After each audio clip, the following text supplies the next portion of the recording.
بسم اللہ الرحمن الرحیم۔ رسول اللہ صلی اللہ علیہ وسلم کا جب وصال ہوا اور آپ کے جسد اطہر کو جب قبر مبارک میں رکھ کر مٹی گرائی جانے لگی، عین اس موقع پر ایک صحابی حضرت مغیرہ بن شعبہ رضی اللہ تعالی عنہ نے قصداً اپنی انگوٹھی قبر مبارک میں گرا دی۔ امیر المومنین حضرت علی رضی اللہ تعالی عنہ اس موقع پر موجود تھے۔ آپ نے حضرت مغیرہ کو حکم فرمایا، اپنی انگوٹھی نکال لو۔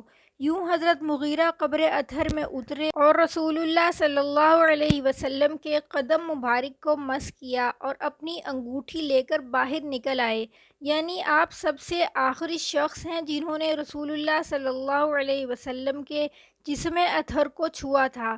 امیر المومنین حضرت سیدنا عمر فاروق رضی اللہ تعالی عنہ کے دور خلافت میں مغیرہ بن شعبہ کوفے کے عامل تھے، اور ابن شہاب سے مروی ہے کہ حضرت عمر قیدیوں میں سے جو لوگ بالغ ہوتے تھے انہیں مدینہ آنے کی اجازت نہیں دیتے تھے۔ ایک مرتبہ آپ کو کوفہ کے عامل مغیرہ بن شعبہ نے ایک خط لکھا کہ میرے پاس ایک ایسا کاریگر غلام ہے جو لوہار بھی ہے، بڑھئی بھی ہے اور نقاش بھی ہے، لیکن چونکہ امیر المومنین آپ نے بالغ قیدیوں کے مدینہ میں داخل ہونے پر پابندی عائد کر رکھی ہے تو یہ مدینہ میں داخل نہیں ہو سکتا۔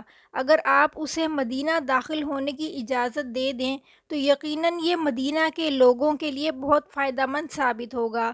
حضرت عمر فاروق نے جب اس شخص کے بارے میں اپنے عامل سے اتنا کچھ سنا تو خیال کیا ایسا شخص یقیناً مدینہ کے باسیوں کے لیے نہایت سود مند رہے گا۔ چنانچہ آپ نے اس غلام کاریگر کو مدینہ میں داخل ہونے کی اجازت دے دی۔ حضرت مغیرہ نے اجازت ملتے ہی اسے مدینہ میں داخل کر دیا اور اس پر 100 درہم ماہوار خراج مقرر کر دیا۔ ابھی اس غلام کاریگر کو مدینہ آئے ہوئے کچھ عرصہ ہی گزرا تھا کہ وہ امیر المومنین حضرت عمر کے پاس یہ شکایت لے کر پہنچ گیا کہ میرے آقا مغیرہ نے جو مجھ پر خراج مقرر کر رکھا ہے وہ بہت زیادہ ہے، جو میں ادا نہیں کر سکتا۔ حضرت عمر نے اس سے دریافت فرمایا، بتاؤ تم کیا کام کرتے ہو، کیا جانتے ہو؟ وہ عرض کرنے لگا، میں فلاں فلاں کام جانتا ہوں۔ اس نے وہ تمام کام گنوا دیے جن کے بارے میں حضرت مغیرہ نے بیان کیا تھا۔ حضرت عمر نے فرمایا، یہ جو کام تم بتا رہے ہو کہ تم جانتے ہو اور ان میں مہارت بھی رکھتے ہو، ان کی نوعیت کے لحاظ سے دیکھا جائے تو تمہارا خراج بالکل مناسب ہے اور زیادہ نہیں ہے۔ وہ غلام یہ سن کر ناراض ہو گیا اور بڑبڑاتا ہوا واپس چلا گیا۔ چند راتیں گزریں کہ امیر المومنین حضرت عمر کا گزرتے ہوئے پھر اس غلام سے سامنا ہوا۔ آپ نے اسے بلایا اور فرمایا، کیا مجھ سے یہ نہیں بیان کیا گیا تھا کہ تو کہتا ہے کہ اگر میں چاہوں تو ایسی چکی بنا دوں جو ہوا سے چلے؟ غلام ناراض اور ترش روح ہو کر امیر المومنین کی طرف متوجہ ہوا اور جواب دیا، میں آپ کے لیے ضرور ایک ایسی چکی بناؤں گا جس کو لوگ بیان کریں گے۔ یہ کہہ کر غلام نے پشت پھیری اور چلتا بنا۔ جناب عمر اپنے ہمراہ موجود ساتھیوں کی طرف متوجہ ہوئے اور فرمایا، اس غلام نے مجھے ابھی قتل کی دھمکی دی ہے۔ امیر المومنین حضرت عمر بن خطاب رضی اللہ تعالی عنہ کو دھمکی دینے والا غلام ابو لولو فیروز نہابندی تھا۔ یہ ملعون صرف دھمکی کی حد تک ہی نہ رہا بلکہ اس واقعے کی چند راتیں گزرنے کے بعد ایک خنجر لیے صبح کی تاریکی میں مسجد کے کسی کونے میں چھپ کر بیٹھ گیا اور برابر وہیں رہا، یہاں تک کہ امیر المومنین فجر کی نماز کے لیے لوگوں کو جگاتے ہوئے وہاں پہنچ گئے۔ جیسے ہی حضرت عمر اس بدبخت کے قریب ہوئے، اس نے تیز خنجر سے آپ پر حملہ کر دیا اور خنجر کے 3 وار آپ پر کیے، جن میں سے ایک وار آپ کو ناف کے نیچے لگا جو بہت گہرا تھا اور اس نے پیٹ کی اندرونی کھال تک کاٹ ڈالی۔ پھر وہ مسجد میں موجود دوسرے لوگوں پر ٹوٹ پڑا اور 11 مزید نمازیوں کو بھی خنجر کے وار سے زخمی کر دیا اور آخر میں اپنے ہی خنجر سے خودکشی کر لی۔ ایک اور روایت میں ہے کہ اس نے کل 13 لوگ زخمی کیے تھے، جن میں سے صرف 4 زندہ بچے اور بقیہ 9 شہید ہو گئے۔ بعض کے نزدیک 9 بچے اور 4 شہید ہوئے۔ حضرت عبداللہ ابن عباس رضی اللہ تعالی عنہ سے مروی ہے، ابو لولو مجوسی اور آتش پرست تھا اور ایرانی مجوسی فوج کا سپاہی تھا اور جنگ قادسیہ میں غلام کے طور پر قیدی بنا تھا۔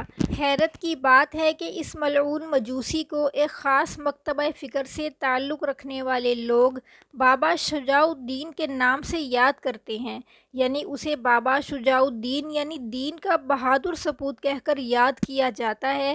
یہی نہیں بلکہ ایران کے شہر کاشان میں ابو لولو فیروز مجوسی کے نام سے ایک مزار بھی موجود ہے جہاں لوگ باقاعدہ حاضری دیتے تھے۔ یہ مزار کب اور کس نے تعمیر کروایا اس کے بارے میں تاریخ خاموش ہے، البتہ یہ 11ویں صدی کے شاہانہ انداز میں تعمیر کی گئی عمارت ہے جو ایرانی ٹائلوں سے مزین ہے، مخروطی گنبد پر مشتمل ہے۔ اس سے بھی زیادہ حیرت کی بات یہ ہے کہ کچھ سال پہلے تک اسلام کے دوسرے خلیفہ حضرت عمر فاروق رضی اللہ تعالی عنہ کی شہادت کے دن کو جشن عمر کشی کے نام سے ایران کے تقریباً تمام بڑے شہروں میں منایا جاتا تھا، جسے عرب ممالک کے پرزور احتجاج پر حکام نے بند کروا دیا تھا۔ سن 2010 میں مسلمان علماء کی ایک عالمی تنظیم نے ایرانی حکومت سے اپیل کی کہ فیروز مجوسی کے مزار کو مسمار کر دیا جائے، لیکن ایرانی حکومت نے ان کا مطالبہ ماننے سے انکار کر دیا۔ اس کے بعد جامع الازہر نے بھی اس مقبرے کو گرانے کا مطالبہ کیا اور ایران سے ہر قسم کے سفارتی تعلقات ختم کر دیے، جس کی وجہ سے ایرانی حکومت نے ابو لولو مجوسی کے مزار کو مسمار تو نہ کیا، البتہ اسے بند کر کے وہ جگہ مقامی پولیس ہیڈ کوارٹر میں تبدیل کر دی۔ فیروز مجوسی کے نام سے منسوب یہ مزار قم سے 60 کلومیٹر کے فاصلے پر کاشان فنس روڈ ایران میں واقع ہے، جسے آج بھی ملاحظہ کیا جا سکتا ہے۔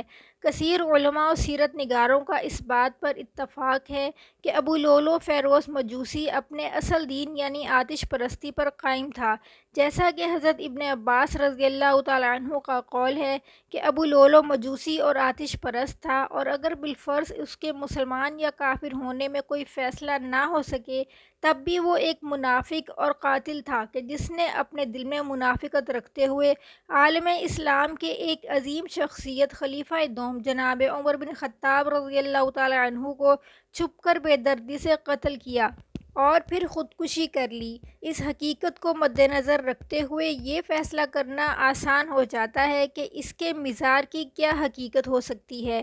دعا ہے رب العالمین ہمیں ہر طرح کی ظلم و شر اور حسد سے اپنی پناہ میں رکھے اور کامل ایمان کے نور سے ہمارے دلوں کو منور فرمائے۔ آمین ثم آمین یا رب العالمین۔